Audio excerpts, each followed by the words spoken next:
I might have been the only one high wizard in the whole world out of 7 billion people. After you're in there a certain number of years, you have to go to Bohemian Grove. You have to party with rock stars. You have to travel. This isn't fun anymore. You realize that if you leave, there's 3 ways to leave. You can die of natural causes, you can be murdered, or you can commit suicide. Now that I'm the high wizard, I know the devil's real, and I'm pretty certain that hell is a real place. And I am not ready to go. Hello, this video is of Zachary King's story. He sold his soul to the devil at the age of 13, and at 21, he became a satanic high wizard and was one of the 10 most powerful Satanists in the world. Today, we talked about his adult years, his involvement with the Illuminati, and about how he eventually was able to escape all of that alive. This story is definitely not for the faint-hearted. Can't say that I didn't warn you. So you were part of the World Church of Satan, which at the time was the biggest church, biggest satanic church in the world. And what was your role exactly in there? I was the high wizard. So for the first 3 years, I was trying to be the high wizard. And I would get in with the groups that did abortions, which you had to get in with the high wizard.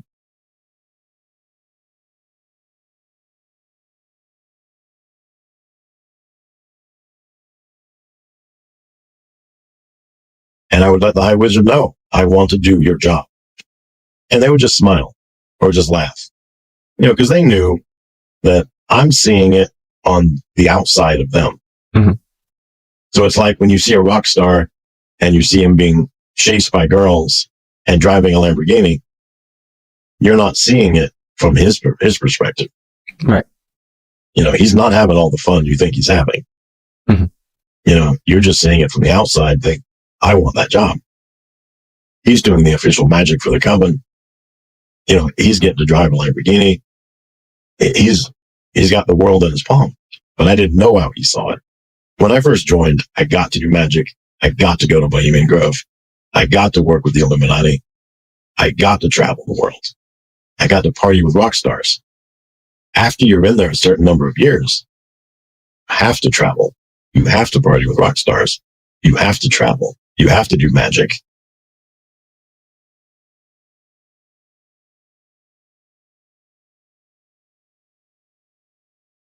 This isn't fun anymore. It was magic. It's no longer fun to do. I'm not the only high wizard. But there's generally between 2 and 5 of us in the world. But that number could be as low as 1 or as high as 10. We are all busy all the time. Mm-hmm. And it's shockingly amazing how much people want to book you to do things. So you're the high wizard of the World Church of Satan, which means, like you mentioned, that you do the official magic of the church. This is real dark stuff. And you are one of the, at least from what I understand, one of the 10 most powerful people in the world having that role that Satan, it is said that Satan handpicks you. So you ended up getting that from your past in the World Church of Satan. You also mentioned the Illuminati. So I would like you to explain how the World Church of Satan was or still is linked with the Illuminati. Can you kind of give an explanation of all of that together to kind of give us an idea of how these two things are connected? So the Illuminati is like, in a sense, they're like their own satanic coven. But there's not enough people in the Illuminati to run the world. So they need foot soldiers. And for foot soldiers, they use satanic covens and the Freemasons. They changed the way their structure was so that their hierarchy is set up like Freemasonry. They will almost literally pull the levers and push the buttons of every political action that happens, generally in first world countries, but they will do a lot of stuff in third world countries. So they have their hand in so many sinister stews. It's like, because it's not just government that they rule. Almost every rock star, if you're famous, if you're played on the radio, if people know you, and not just in your home state, but in all the states, the Illuminati probably made you famous. When Taylor Swift came out, I told people she's going to go the same route as Miley Cyrus and Britney Spears. And you're like, oh no, she's so nice and she's a Christian girl and my kids love her.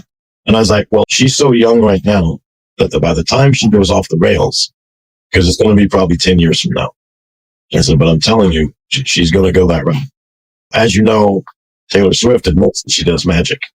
Yeah, she's very open about it in her videos, and we see it a lot in Hollywood because those things that you mentioned about Hollywood and the Illuminati, these are not conspiracy theories coming out of your mouth. This is experiences because you've been there with these people. You were in these groups. So I just want people that are watching this to understand this is not somebody making up a theory. This is somebody that has been in those circles, that has talked to these people.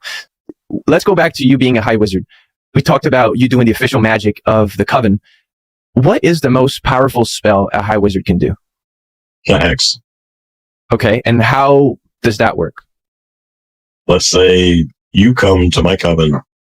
You just have to be okay with, you just made a deal with the devil. Yeah, if you're okay with that, and he'll do it. You do, you have an area that's set up with your altar and everything on it. You need your magic spell. And then you pretty much go in and do most of your magic spell. Then you go do your abortion. And when you do your abortion, you have to get blood on your hands because you need that blood in the hex. Then you go back to your altar.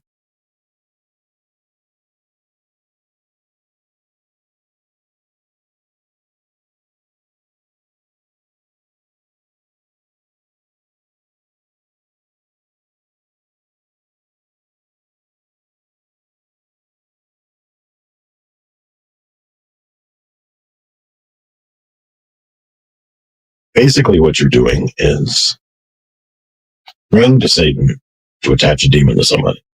Okay. But every curse is basically the same. But let's say that I send a demon to somebody, and now a single curse is, as it implies, the demon goes one time. So he goes one time, and that person's in a state of grace. No, the curse doesn't there. Hex. So let's say he's going to go today at noon, tomorrow at 4 p.m., and in 2 weeks he's going to go again at 2 p.m. So he does all three of those, and all three times, that person's in a state of grace. So my spell doesn't work. No problem. I'll wait. So he just stands around and waits. And as soon as that person goes into a state of cardinal sin, of mortal sin, then he attaches. Okay, that makes a lot of sense. That explains a lot of things for me. So when you do a spell, you literally pray to Satan to send a demon to that specific person, is because the demon can actually stay and wait for a time where the person is vulnerable. The demon kind of attacks or enters. Thank you for clarifying. No, I can't make the person die, but the demon can. And the demon has to tell Satan. Satan needs to get God's permission. If God says yes, the person dies. So this is like the example in Job where God did not give permission. Okay, super interesting. Let's go back to abortions, because in your book, you talk a lot about abortions, obviously. You did that a lot. That's one of the main things that you talk about now and you talk against. You performed 149 abortions and 146 were successful. So 3 of them failed. I arrive at an abortion mill, and the abortion mill is 2 stories, and all the abortions take place on the 2nd floor. We get upstairs, and the room is set up. I have an altar already there. This person is a breeder. She's already had like 9 abortions. She knows that it's all Satanists that are going to be in there, and they're going to abort her baby to the devil. And she's okay with it.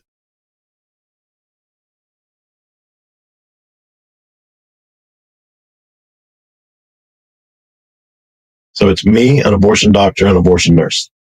This one was about to give birth. Is that right? So the principle is to try to do the most evil thing possible. And the worst thing is that the baby is about to come out and you just kill it right there. Right? Right.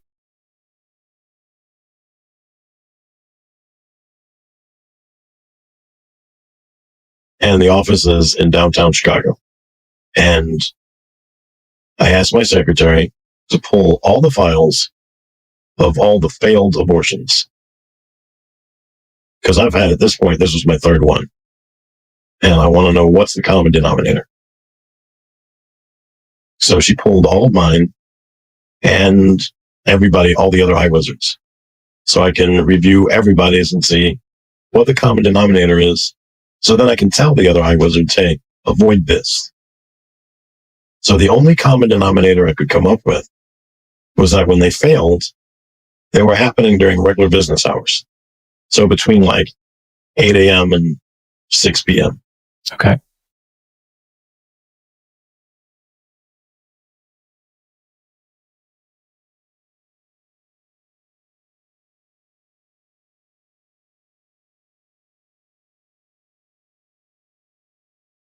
Now, something else that was a common denominator, but I didn't pick up on it, and people were outside praying Jesus beads, worry beads, prayer ropes, prayer chains. So every time there was a failed abortion, there were people outside the abortion clinic that were praying. Praying. Well, that's surprising and not surprising, depending on what you believe. I am not surprised because I have seen things like this happen. But it's a reminder for any Christians that if you pray, God answers and can definitely do things like this. You mentioned that in the beginning, you got to do all these things. You got to go to Bohemian you got to hang out with rock stars. Were there ever sins that you did not want to commit, but you were forced to? I compare my job to working in a candy store. Something that has like 100,000 pieces of candy. And you're wondering, and all that candy represents sin. There are some sins that are so disgusting, you're not going to do those. You're going to try all the sins you love. After 6 months, you've tried every sin that you like to do. And in another 6 months, you've tried the ones you said you'd never do.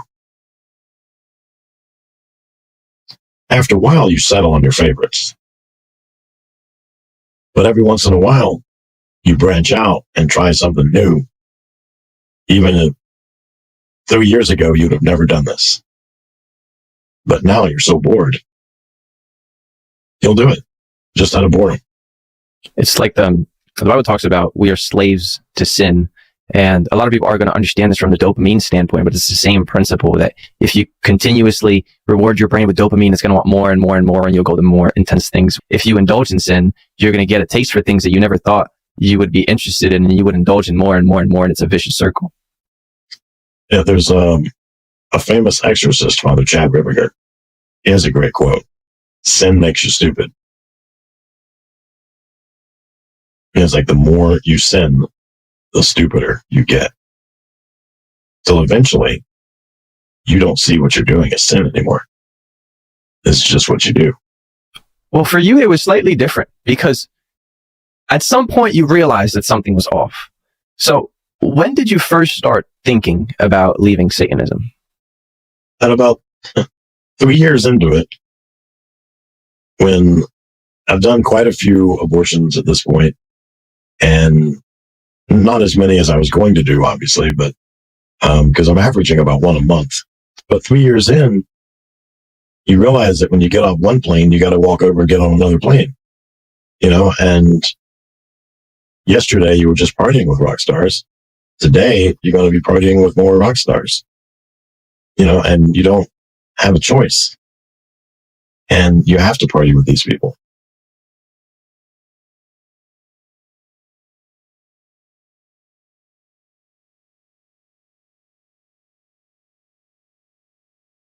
Years, you realize that all your clothes smell like the candy store. So you buy new clothes and they smell like the candy store.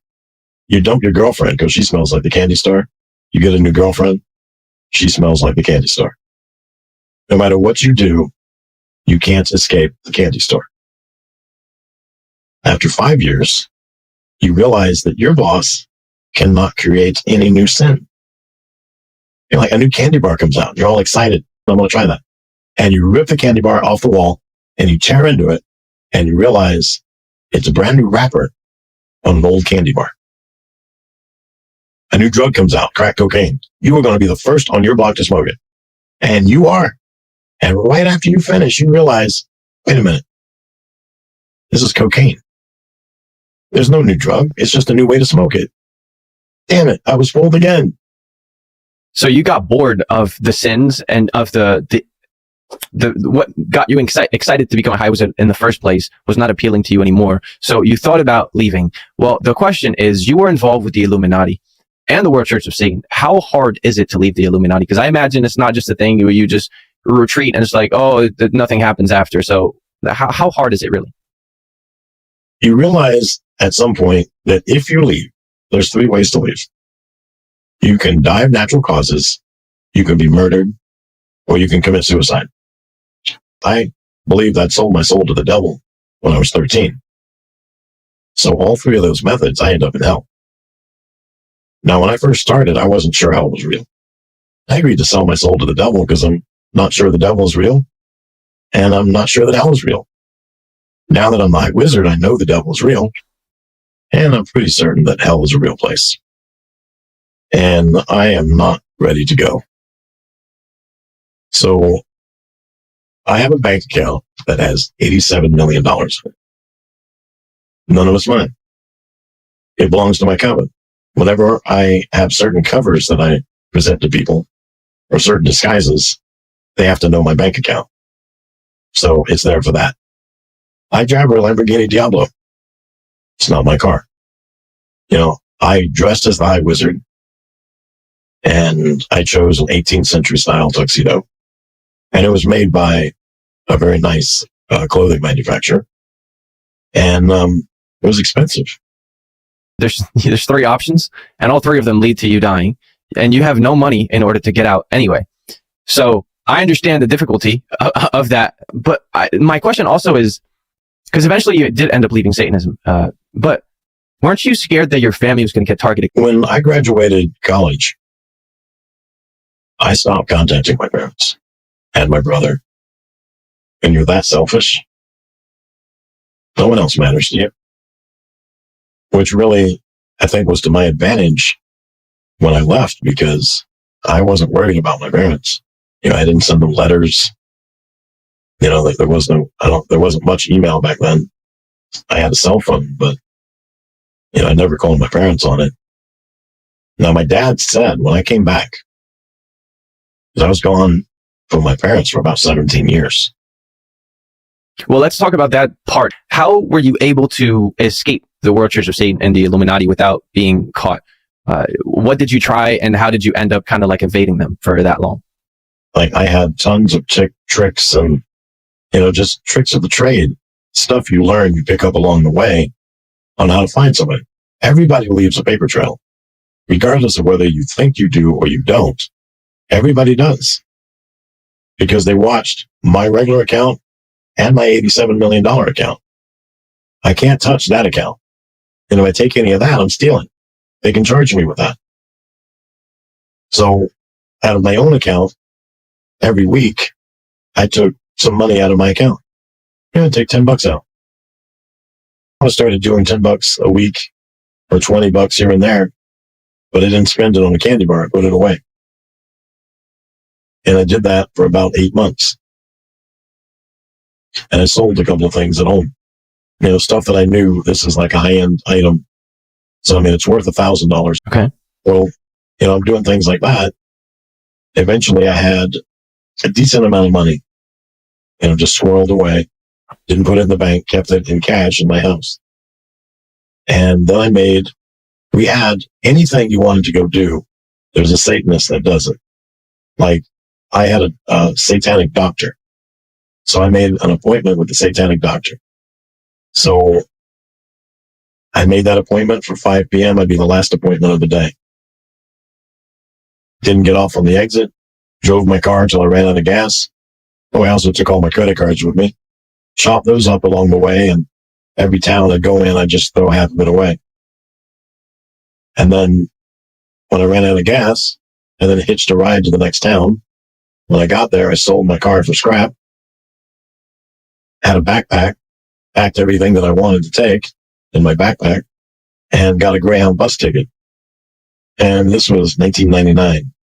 So you didn't need a passport to get into Canada. And so I bought a Greyhound bus ticket to get me into Canada. Now, the reason I was choosing Canada is that it's very rare that I ever did anything as a High Wizard in Canada. Okay, interesting. So I figured it would be a good place to hide. They wouldn't let me into Canada. You know, I got a driver's license. They didn't care. and they rejected me from the border. So I opened up United States Atlas, closed my eyes, put my finger down. What's Satan telling me today? Oklahoma. I landed on Tulsa, Oklahoma. Keep in mind at this time that I am addicted to magic. In my world, demons have to do what the high wizard says. So I'm telling the demons not to tell anybody that where I am. Because even though you're not part of the church, you're still a high wizard because the title is not given by the church, but it's given by Satan himself. Does that logic follows? Yes. So no matter what I do, I'll always be the high wizard. So I went to Tulsa, Oklahoma. I changed my name. So it'd be a little harder to find. And I got a couple of bills in that person's name. And then I bought a car. And I tried to get into Canada again. And I got rejected again at the border. And again, this would have been like 2002. So 9/11 had already happened. And then I was heading back to Oklahoma.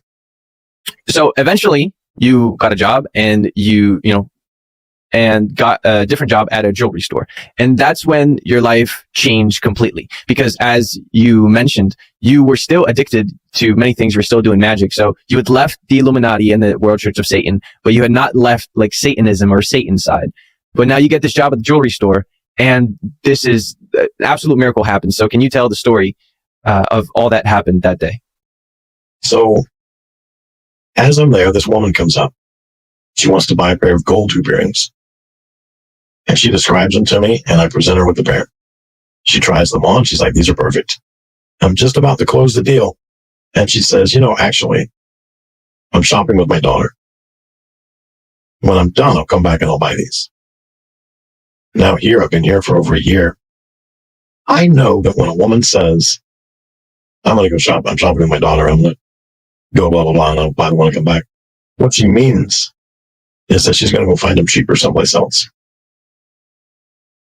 But this woman has an honest face. When she said that, I knew she was telling me the truth. She was going to come back. So she goes around the mall, and then minutes or hours later, she comes back. 3 hours later, she comes back. And now we're doing the transaction. And we do the deal. And I've got her cash, and she's got my gold earrings. And then she says the weirdest thing I've ever heard in my life. She said, the Blessed Mother is calling you into her army. And I'm thinking, Blessed Mother, ISIS? So you don't know her at all. She doesn't know you. She comes up and she says, the Blessed Mother has called you into her army. And then I imagine you're super confused. And what happens after? And then she says it's very powerful. I'm not interested. I've come from a couple of big covens. Her coven might be connected to mine, so I'm not interested in joining that. And then eventually I realize, she's got my gold. I've got her money. She made my day financially. This was win-win for both of us. Why is she still talking to me? And she says it's very powerful. No. See, now I'm taking this as she's challenging me. I'm the high wizard. There's between 2 and 5 of us in the world, and you're trying to tell me this blessed, miraculous can touch me? So it triggers your ego when she says this is powerful. Now you feel challenged, so you're up for it, and you want to show her that you really are the high wizard. She is kicking me in the ego. When I clenched her with my fist, my store and my mall completely disappeared. Everything's gone. This woman is gone. I'm standing in a darkened void. My feet are not touching the floor. And this woman that bought the earrings, I can still hear her voice. And she tells me about the magic spell I did last night. And that's of the devil. And I've split over 100 churches. And that's of the devil. And I've committed over 100 abortions. And that's of the devil. And she tells me about 8 or 9 other sins. And everything ends with, and that's of the devil. I might have been the only one high wizard in the whole world out of 7 billion people. Her magic is stronger than my magic. And then I just fall through the darkened void and can't find my way back to my mall, back to my store. I don't know what to do. I am sweating. I am scared. Her magic is stronger than mine. I don't know what this thing is. I don't know what's happening to me. And she says again, Blessed Mother is calling you into her army. And like a grace from the Holy Spirit, I instantly know that's the Mother of God, which is a very strange revelation for a former Baptist to have. We would rather shoot ourselves in the face with a shotgun than say Mother of God. And as soon as I realized it was the Mother of God, Mary showed up. This was the most beautiful woman I have ever seen in my life. And she smiled at me. And it was a smile I knew I did not deserve. I was acutely aware of my 146 assisted abortions. And she took me by the hand. And she leading me to her son, Divine Mercy Jesus. I didn't know what Divine Mercy was. I've got these rays of light shooting under me and over me and through me. And in that instant, I realized I did not sell my soul to the devil when I was 13. I realized that Jesus Christ was my Lord and Savior. I realized that all my magic, my New Age, my occult, my Satanism was false. And the Blessed Mother told me my job was to help her end abortion. And I opened my hand. And I'm back in my store, back in my mall. She tells me where she goes to Mass. I'm shaking like Ozzy Osbourne. And at the consecration, I saw Jesus. I thought everybody in that room saw the same thing. I thought if you were Catholic, you saw Jesus. Because that's the first time you go to a Catholic church. So you just assume that this is normal. Yeah, this is normal. And I was like, do you see that? She's like, what? I said, that man up there on the stage. She goes, that's the priest. No, the other guy. She goes, there is no other guy. For you, you had been in the occult, you had been in Satanism for a while. You were used to supernatural things. Right. So it's not like something crazy that you've never seen. I'm in a room with Jesus. So I'm sitting there anywhere from 30 minutes to 18 hours a day. And I tell people the most peaceful sleep I've ever had in my life was falling asleep. And I have a lot of questions, obviously. Your experience is unlike anybody that I've ever heard, and I can't deny your experience. So I have to kind of wrestle that and like, how's that even possible? How is Jesus in every single church at the same time? I don't know. I don't know how it works. Protestants believe the Spirit of God is everywhere. That's at the same time. That's true. He's not like just in my house. He's also in your house. And he's also outside. He's also in the Baptist church and the Presbyterian church all at the same time. So if the Spirit of God can be everywhere at the same time, Jesus can be in all the Catholic churches. That logic seems to line up. So let's move on to other questions. Since you were involved in so much Satanism and so much witchcraft, I would imagine that you faced some pretty serious spiritual attacks. How are you still alive today? Because obviously you came out, you're public about your old life. Right. Why are you still here? So supernatural protection, essentially. That's what you're saying. Yes. I think that's the only explanation possible. Because I think by now, if they wanted to find you and get you, they would. But it seems like something is stopping them somehow. I give my name when I did that kind of stuff. When I was in child pornography, my on-screen name was Tommy. When I was a high wizard, you don't operate under your real name. There's no high wizard named Zachary King. There's Tommy was the high wizard, or Charles, or Royal. Every high wizard has a different name. I just picked the name Tommy because that had been my porn star name.